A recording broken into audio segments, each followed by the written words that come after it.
Hola, en este video voy a explicar la solución del ejercicio ET1 de la guía de ejercicios. Acá en el enunciado básicamente nos plantean que hay que armar esta escena a partir de estos tres modelos que están a la izquierda y tenemos indicadas las dimensiones principales, por ejemplo el radio del círculo, la longitud de la barra, la altura de la barra, y podemos deducir cada uno de los valores que vamos a necesitar.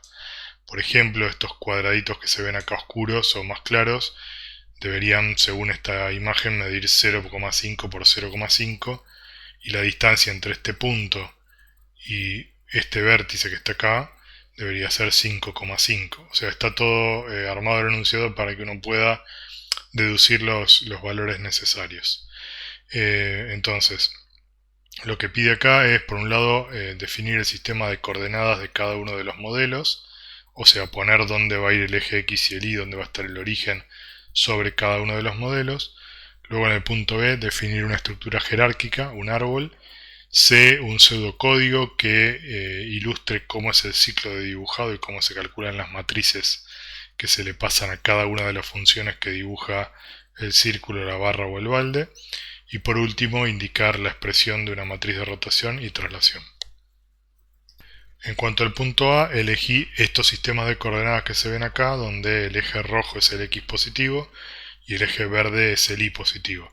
Uno puede elegir cualquier punto y obviamente si eligen otro sistema de coordenadas va a ser una solución distinta a la que les voy a plantear a continuación. Pero obviamente existen otras alternativas. Entonces elegí el centro del círculo para el centro de coordenadas de este sistema, este vértice para la barra y este punto medio del borde superior para el balde. Bueno, este sería el árbol del punto B, la estructura jerárquica.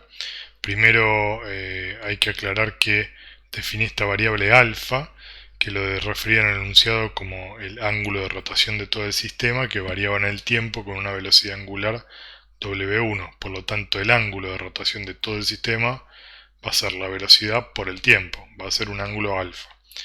Entonces, suponiendo que al sistema, le aplicamos ese ángulo alfa, acá hay un detalle que yo podría perfectamente, esta rotación de alfa que ven acá en las tres ramas, podría haberla puesto acá arriba, daría la misma solución, podría ser un poquito más prolijo, pero bueno, básicamente repetí este valor de alfa, porque en realidad cada una de las ramas, que es lo que se ve acá como llamo rama a estos conjuntos de objetos que se repiten tres veces, esta barra, el círculo, esta otra barra y el balde, por eso llamé rama 1, rama 2 y rama 3, podemos ver que están rotados cada uno respecto del sistema de coordenadas del sistema, 120 grados este y 240 este.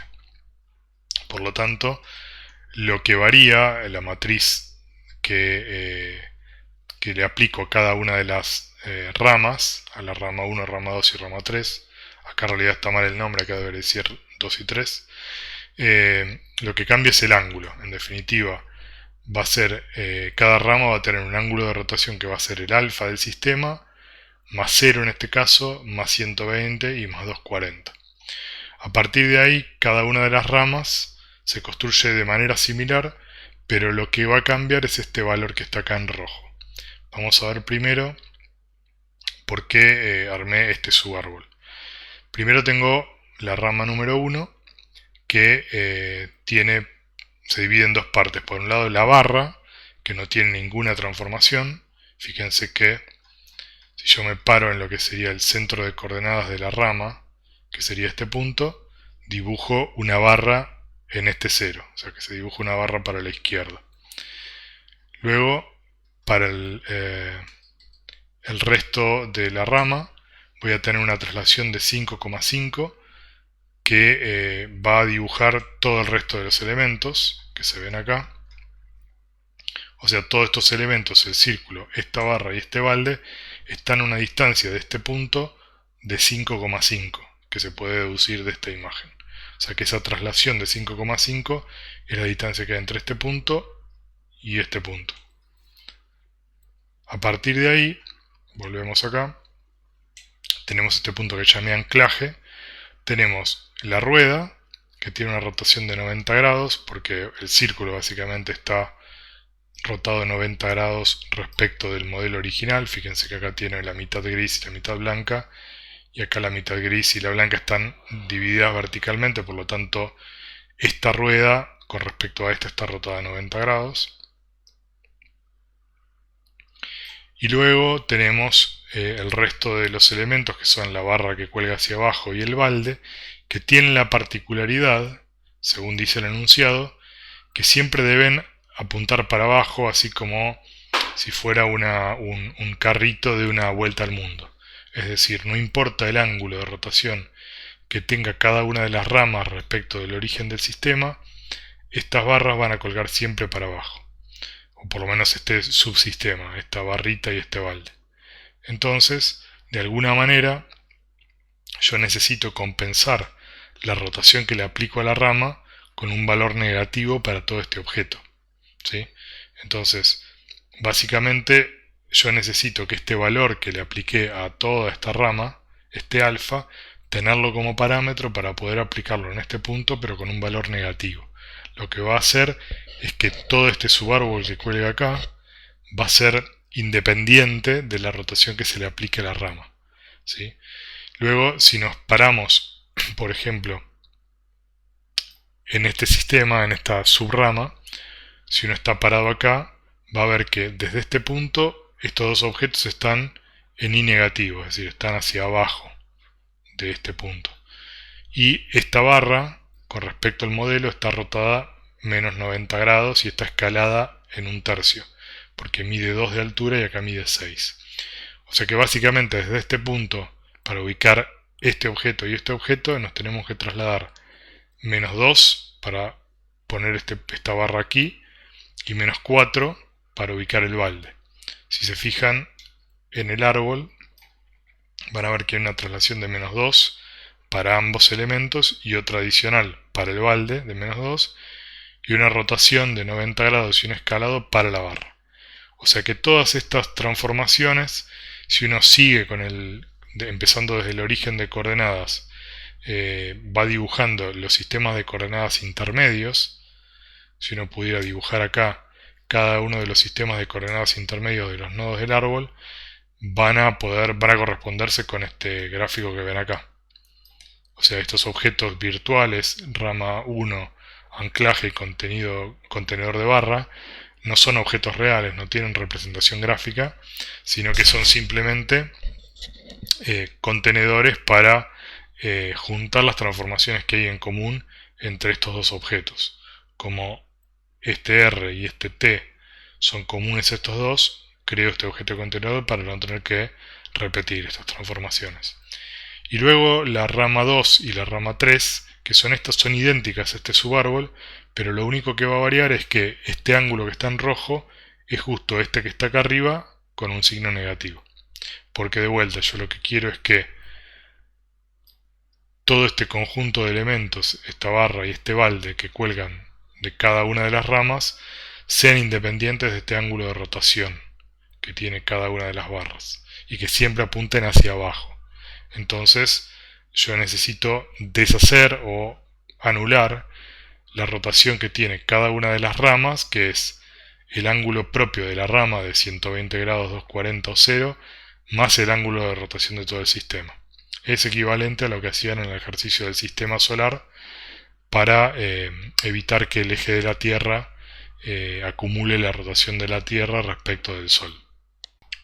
Bueno, por último tenemos el punto C, que es el pseudocódigo, y acá lo que tenemos que hacer es escribir un código que puede ser JavaScript o algo parecido, sin debe ser demasiado estricto en la sintaxis, pero que deje ver cuál es la idea o cuál es el algoritmo para calcular las matrices que voy a pasarle a cada uno de los objetos a la hora de dibujarlos. Entonces, tenemos por un lado alfa, que era el ángulo de rotación de todo el sistema, que es la velocidad angular por el tiempo. Luego la función dibujar sistema va a dibujar las tres ramas. En el ciclo for lo que estoy haciendo es calcular el ángulo de cada rama, que va a ir de 0 a 120 y 240, y le voy a sumar el valor de alfa. O sea que básicamente calculo en A el ángulo de rotación, calculo la matriz y multiplico por la matriz del padre y llamo a dibujar rama con esa matriz M más el ángulo con signo negativo, porque necesito adentro de la rama compensar ese ángulo de rotación para hacer que el extremo de la rama, digamos el balde y la barra, cuelguen siempre verticalmente. Luego el método dibujar rama recibe la matriz M, la matriz del padre, este ángulo que va a ser el ángulo de rotación que quiero compensar, y lo primero que hago es dibujar la barra sin ninguna transformación porque tengo la primera barra que iba directamente en el origen de coordenadas del sistema de la rama.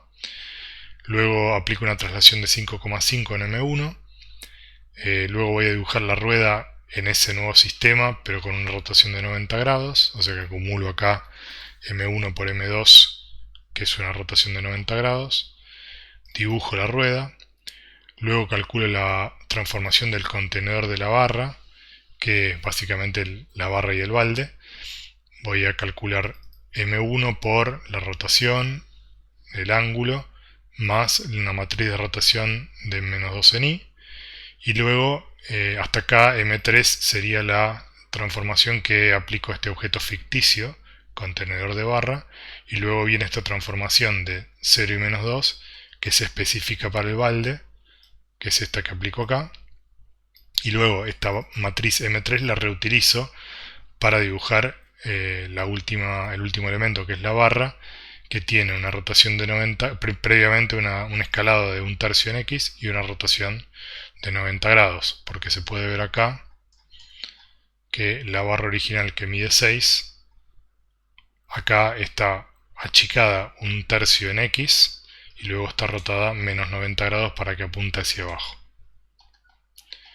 O sea que en definitiva lo que tenemos es una función dibujar rama que hace todo el trabajo de dibujar cualquiera de estas tres ramas con el único parámetro que varía, que es el ángulo que existe entre estos dos objetos y estos primeros dos, esta barra principal y esta barra. Fíjense que para esta primera rama tiene un ángulo de 90 grados y acá tienen otro ángulo y acá tiene un ángulo distinto, porque obviamente esto es un parámetro que está representado acá en rojo y es diferente para cada una de las ramas. El resto de las transformaciones son idénticas. Y en cuanto al último punto, bueno, lo que pide ahí es simplemente poner la expresión de una matriz de rotación o de traslación en 2 dimensiones, que bueno, es simple de recordar de memoria y simplemente enunciar cómo se calcula.